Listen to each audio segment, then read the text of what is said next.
La colère gronde parmi les supporters de Crystal Palace alors que le club londonien a été rétrogradé de la Ligue Europa à la Ligue Conférence, une décision que beaucoup jugent injuste et motivée par des intérêts financiers. La situation a été exacerbée par une règle de l'UEFA interdisant à deux équipes ayant un propriétaire commun de participer à la même compétition. Cela a conduit à une décision controversée qui a laissé les fans perplexes et enragés.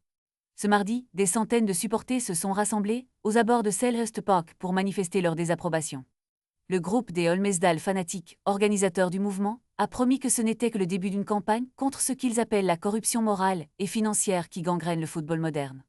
Sur une banderole, on pouvait lire « Football, créé par les pauvres, volé par les riches », une phrase qui résume bien le sentiment d'injustice qui règne parmi les fans. Les manifestants ne se sont pas limités à défendre leur équipe, mais ont également appelé à une réforme systémique du football, dénonçant la manière dont les petites équipes sont souvent sacrifiées au profit des grands clubs.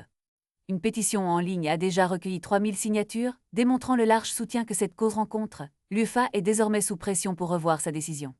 Les supporters espèrent que leur voix sera entendue et que des mesures seront prises pour protéger l'intégrité du football, un sport qui, selon eux, devrait appartenir à la communauté et non à un petit cartel de riches investisseurs. Le combat pour le maintien de Crystal Palace en Ligue Europa est devenu un symbole de la lutte pour la justice dans le sport, et les fans sont déterminés à ne pas laisser leur voix se perdre dans le tumulte.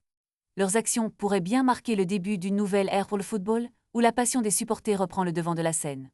Les échos de cette manifestation résonneront sans aucun doute bien au-delà des frontières de Selhurst Park, touchant tous ceux qui croient en un football plus équitable et accessible.